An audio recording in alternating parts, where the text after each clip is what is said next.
আল্লাহর প্রিয় নবী মুহাম্মদ রাসূলুল্লাহ সাল্লাল্লাহু আলাইহি ওয়াসাল্লামের রওজা মুবারকে তিনি শুয়ে আছেন, তাহলে বোঝা গেল তিনি এখন জাহিরি ভাবে পৃথিবীতে নাই, তিনি এখন কবর মুবারকে রয়েছে। চিৎকার দিয়ে বলুন সুবহানাল্লাহ। কোথায় রয়েছে? আরো জোরে বলুন, কবর। আপনাদেরকে একটি প্রশ্ন করে জবাব চাই, আপনারা বলুন, মক্কা শরীফ আল্লাহর ঘরের সাথে একটি পাথর আছে কিনা? যে পাথরে চুমা দিলে কি গুনাহ হয় না গুনাহ মাফ হয়? আওয়াজে বুঝা যায় কিছু কিছু গুনাহ হয়। জোরে বলেন, গুনাহ হয় না গুনাহ মাফ হয়? ওই পাথরটির নাম কি? আসওয়াদ পাথর। মূলত ওই পাথরটি হচ্ছে একটি ফেরেশতা। এখানে চুমা দিলে গুনাহ মাফ হয়। আপনারা বলেন, লন্ডনের জমিন বলেন, ওয়ালহাম বলেন, ম্যানচেস্টার বলেন, নর্থহ্যাম্পটন বলেন, নিউ কাসেল বলেন, এই জায়গাও যথেষ্ট পরিমাণ বড় বড় পাথর আছে কিনা? আরো জোরে বলেন, আছে না? সাগরের পাড়ে গেলে অনেক পাথর দেখা যায় না? কিন্তু পাথরে কোনোদিন কি আপনারা চুমা দিয়েছেন? আল্লাহ আমার গুনাহটা মাফ করে দাও। মক্কা শরীফের পাথরটা একেবারে ছোট, এটা তো দেখতে বড় দেখা যায়, চুমা দিলে গুনাহ মাফ হবে? বরং সেই পাথরের চুমা দিতে গিয়ে দাঁত অ্যাক্সিডেন্ট হওয়ার সম্ভাবনা আছে। কিন্তু আসওয়াদ পাথরে চুমা দিলে জীবনের গুনাহ কি হয়ে যায়? হ্যাঁ, আসওয়াদ পাথর, তোমার মধ্যে কি গুণ, তোমার মধ্যে কি ফায়দা রয়েছে, তোমার মধ্যে কি আকর্ষণ রয়েছে, তোমার মধ্যে কি পাওয়ার রয়েছে, তোমার মধ্যে কি নূর রয়েছে, স্পিরিট রয়েছে, এই পাথর তোমার থেকে আমরা জানতে চাই। পাথরটি জবাব দিবে, আমার ব্যক্তিগত কোনো গুণ নেই, আল্লাহর প্রিয় নবী, দু জাহানের বাদশা নবী মুহাম্মদুর রাসূলুল্লাহ, আমি পাথরের গায়ে চুমা দেওয়ার কারণে কিয়ামত পর্যন্ত যত মুসলমান আমার গায়ে চুমা দিবে তাদের গুনাহগুলি আমি চুম্বকের মতো চষে নেব। জোরে বলেন সুবহানাল্লাহ, বলেন আল্লাহু আকবার। তাহলে মুহাম্মদ রাসূলুল্লাহ যে পাথরে চুমা দিয়েছে, সেই পাথরে চুমা দিলে গুনাহ হয় না গুনাহ চলে যায়? আরো জোরে বলেন, গুনাহ। যদি পাথরকে রাসূল পাক হাত দেওয়ার কারণে পাথরের যদি এত গুণ হয়, এত স্পিরিট হয়, এত গুণগান হয়, আর সেই রাসূলের দরবারে যদি আপনি উপস্থিত হয়ে ইয়া রাসূলুল্লাহ করে ডাক দেন, আপনার গুনাহ মাফ হওয়ার ব্যবস্থা আছে কিনা? আরো জোরে বলেন, আছে কিনা? আমার আল্লাহ বলেন, হ্যাঁ পৃথিবীর মানুষ, হ্যাঁ আমার বান্দারা, তোমরা দুনিয়ার মধ্যে গিয়েছো, আমি তোমাদেরকে দুনিয়ার মধ্যে পাঠাইলাম। পাঠাইবার পরে আমি জানি তোমরা অনেক অন্যায় পথে যাবে, অনেক কাজ করবে, যে কাজগুলোর মধ্যে তোমাদের গুনাহ হয়ে যাবে। হ্যাঁ বান্দা, তোমরা গুনাহ করবে তাও আমি ভালো মতো জানি, তোমরা পাপ করবে তাও আমি ভালো মতো জানি। বান্দারে, পাপ করার পরে, গুনাহ করার পরে একাই কি মসজিদের মধ্যে তোমরা কেঁদেছো, রব্বানা যালামনা, বলেন রব্বানা যালামনা আনফুসানা ওয়া ইল্লাম তাগফির লানা ওয়া তুরহামনা লানাকুনান্না মিনাল খাসিরিন বলে বলে মসজিদে কেঁদেছো, আসরের নামাজ পড়ে কেঁদেছো, যোহরের নামাজ পড়ে কেঁদেছো, মাগরিবের পড়ে কেঁদেছো, এশার নামাজ পড়ে কেঁদেছো। বান্দা, নামাজের মুসল্লা যখন বসে যাও, আমি আল্লাহকে তোমরা বারবার বল, আল্লাহ আমার গুনাহ মাফ করে দাও, তারপরও আমি তোমাদের গুনাহ মাফ করে নেই।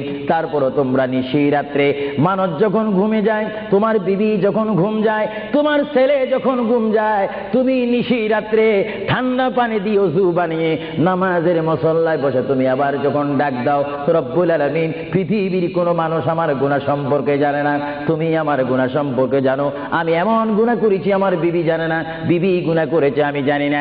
আল্লাহ, তুমি সব কিচ্ছু জানো, হে আমার প্রভু, তুমি আমাকে মাফ করে দাও। আমার আল্লাহ বলে, তারপরও যদি তোমাদেরকে আমি মাফ না করি, তারপরও বান্দা তোমরা আমার রহমতের দরজা থেকে ফিরে যাইও না। আমি তোমাদেরকে হুকুম দিচ্ছি, ওয়ালাউ আন্নাহুম ইয যালামু আনফুসাহুম জাউকা, বান্দারে যদি গুনাহ করে ফেলো, আমার রহমত থেকে মুখ ফিরে তুমি চলে যাইও না। বান্দা, আকাশ পরিমাণ যদি গুনাহ করো, পাতাল পরিমাণ যদি গুনাহ করো, সাগরের পানি পরিমাণ যদি গুনাহ করো, পাহাড় তুলনায় যদি তুমি গুনাহ করো, আমার দরবার থেকে তুমি নিরাশ হইও না। বান্দা, আমি তোমাকে একটি রাস্তা পাঠাই দিচ্ছি, একটি পথ তোমাকে আমি দেখাই দিচ্ছি। সেই পথটি কোন পথ তোমরা জানো? ওয়ালাউ আন্নাহুম ইয যালামু আনফুসাহুম জাউকা, বান্দারে, যখন তোমরা বরবাদ হয়ে যাবে, তখন তোমাদেরকে একটা পথ আমি তোমাদেরকে দেখাই দিলাম। সেই পথটির নাম হচ্ছে আমার রাসূলের মদিনা। জোরে বলেন সুবহানাল্লাহ। বান্দা আমার নবীর দরবারে গিয়ে কেঁদে কেঁদে তোমরা বলো, ইয়া রাসূলুল্লাহ, ইয়া হাবিবাল্লাহ, আয়াকা ইয়া রাসূলুল্লাহ। আল্লাহ কোরআনে বলেছে, ওয়ালাউ আন্নাহুম ইয যালামু আনফুসাহুম জাউকা ফাস্তাগফিরুল্লাহ ওয়াস্তাগফারা লাহুমুর রাসূল। আল্লাহ বলেছে, হে বান্দা, তোমরা ডানে না গিয়ে, বামে না গিয়ে, পিছে না গিয়ে তোমরা সরাসরি আমার নবীর কদমে চলে যাও।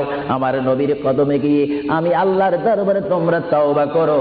তওবা করতে করতে তোমাদের চোখের পানি যখন বাইর হয়ে যাবে, আর ওই মুহূর্তে যদি আমার বন্ধু যদি তোমাদের জন্য আমার দরবারে সুপারিশ করে, আমি আল্লাহ তোমাদেরকে ওয়াদা দিয়ে দিলাম, গ্যারান্টি দিয়ে দিলাম, আমার রাসূল যদি তোমাদের জন্য আমার দরবারে সুপারিশ করে, সঙ্গে সঙ্গে বান্দা তোমার অতীতের জীবনের কবিরা সগীরা গুনাহ মাফ করে দেব। জোরে বলেন সুবহানাল্লাহ, আরো জোরে বলেন। আমার আপনার গুনাহ মাফ করার জন্য রাসূলুল্লাহর দরবারে যাওয়ার দরকার আছে কিনা? চিৎকার জীবনে আছে কিনা? এটা কোরআনের অপব্যাখ্যা নয়, কোরআন শরীফের আয়াত। ওয়ালাউ আন্নাহুম ইয যালামু আনফুসাহুম জাউকা। যারা তাফসীরি পড়েছেন, তাফসীর জালালাইন পড়েছেন, টাইটেল পড়েছেন, বুখারী পড়েছেন, মুসলিম পড়েছেন, ইবনে মাজাহ পড়েছেন, সিয়াসিত্তা পড়েছেন, হাদিস পড়েছেন, ইজমা পড়েছেন, কিয়াস মেনেছেন, উসুল মেনেছেন, বালাগাত মেনেছেন, মুনতিক মেনেছেন, শরীয়ত বুঝেছেন, তরিকত বুঝেছেন, হাকিকত বুঝেছেন, ইলমে লুদুনি পেয়েছেন, ইলমে তাসাউফ মেনেছেন, তারা অবশ্যই স্বীকার করবে মানুষের একমাত্র মুক্তির স্থান, পরিত্রাণের স্থান, আসলের স্থান, নাজাতের স্থান, আল্লাহ পাওয়ার স্থান মুহাম্মদুর রাসূলুল্লাহ কদম মুবারক। চিৎকার দিয়ে বলেন সুবহানাল্লাহ।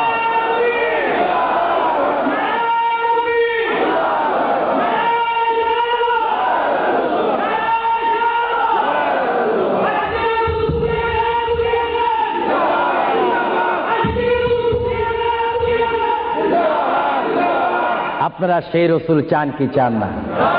অবশ্যই চাইবেন, না চাইলেও চাইবেন। কেন চান নেই? অবশ্যই আফসোস করবেন। কারণ পৃথিবীতে সন্তান রয়েছে, বিবির জন্য স্বামী রয়েছে, স্বামীর জন্য বিবি রয়েছে, সন্তানের পাশে মা রয়েছে, মায়ের পাশে সন্তান রয়েছে। এটার নাম দুনিয়া। আর দুনিয়া ও মাজরাতুল আখিরা।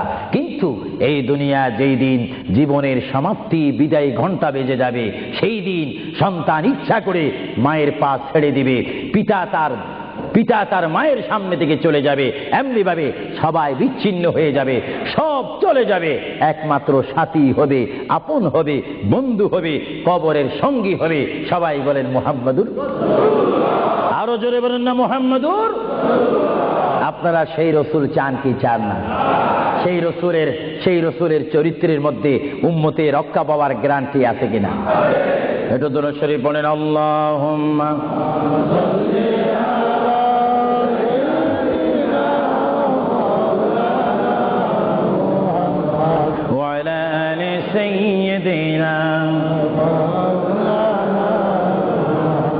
ভাইরা আমার, মহান রব্বুল আলামিনের কোরআনুল কারীম থেকে আমি একখানা আয়াত আপনাদের সামনে আবার পড়ে শোনাচ্ছি।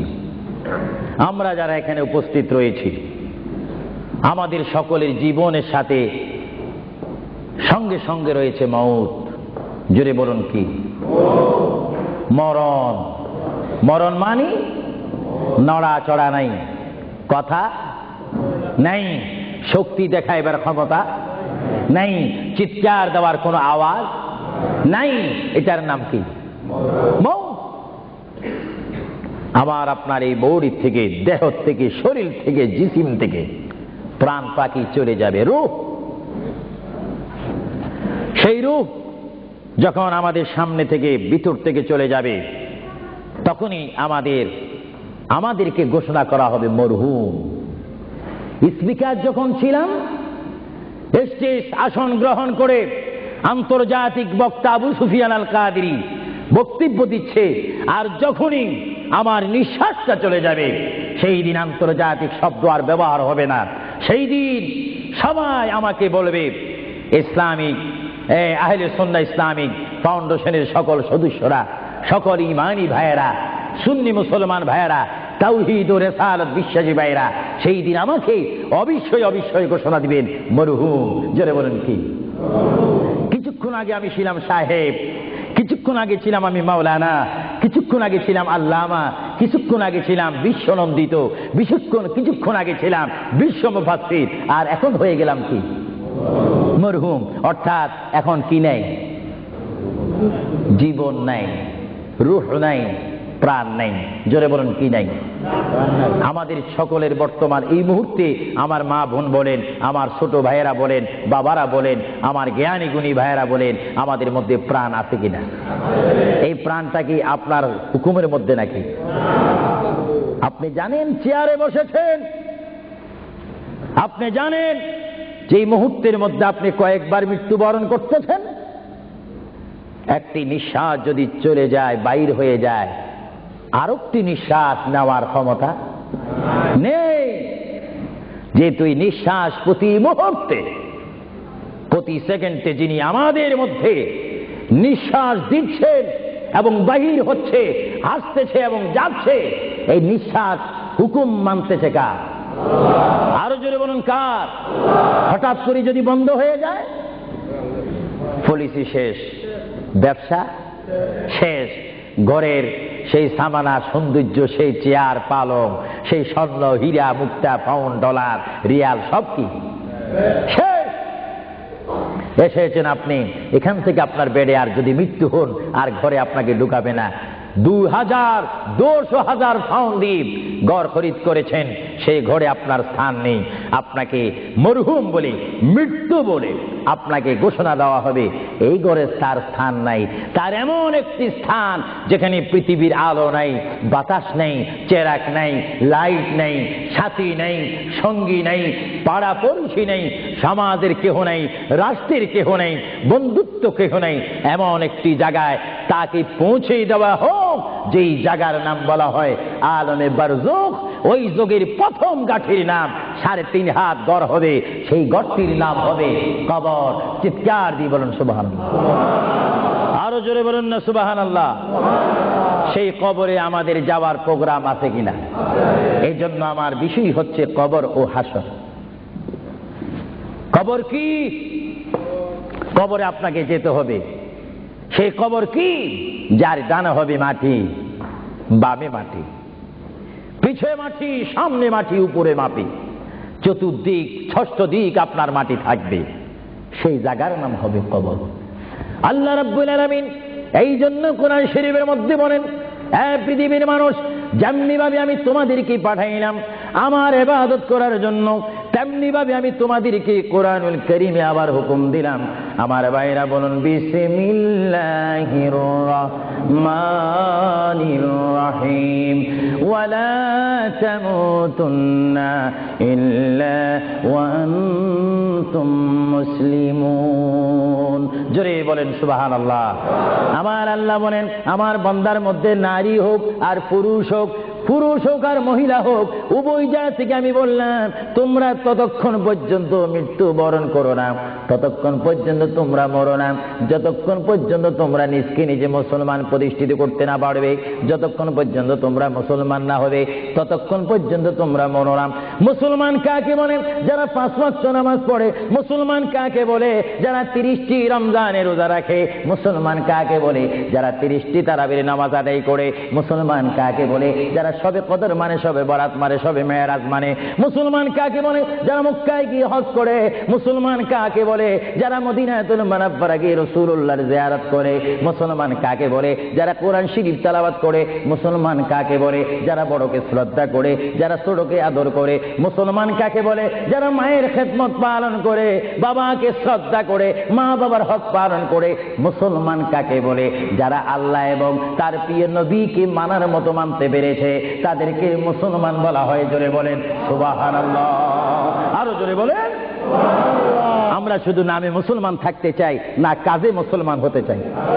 আমরা কি নাম চাই না কাজ চাই? আরো জোরে বলেন কি চাই?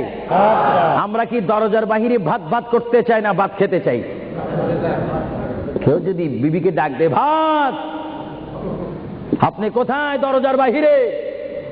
কিয়ামত পর্যন্ত ভাত যাবে না। ভাতের অবস্থা আসতে হবে। নামে মুসলমান নয়, কাজে মুসলমান হওয়া উচিত। আল্লাহ বলেন বান্দা শুধু তোমরা মুসলমান না হই তোমরা মরো না, মিথ্যা কথা বলো না, পরের হক নষ্ট করো না, আমার রসুলের শানে তোমরা বেয়াদবি করো না। আমার রসুলকে যারা ভালোবাসে তারা হচ্ছে ইমানদার। জোরে বলেন সুবহানাল্লাহ। ভাইরা আমার, আমরা যখন বিমারে পড়ি আমরা মধু খাই। জোরে বলেন কি খাই? আপনারা কি মধু চিনেন? এই দেশে কি বলে? মাশাআল্লাহ, সবাই সবকিছু জানেন। মধু তিতা না মিঠা? আওয়াজ বুঝে যায় কিছু কিছু তিতা। তো গালবরা যদি জ্বর থাকে তাহলে তিতা অনুভব হয়। যদি কেউ মধুকে বলে তিতা, তাহলে মনে করতে হবে তার বডির মধ্যে ডিস্টার্ব আছে, সে নিজে তিতা। কেউ যদি বলে ইসলাম ভালো না, মনে করতে হবে সে নিজেই ভালো না। ইসলাম পরিপূর্ণ ঠিক,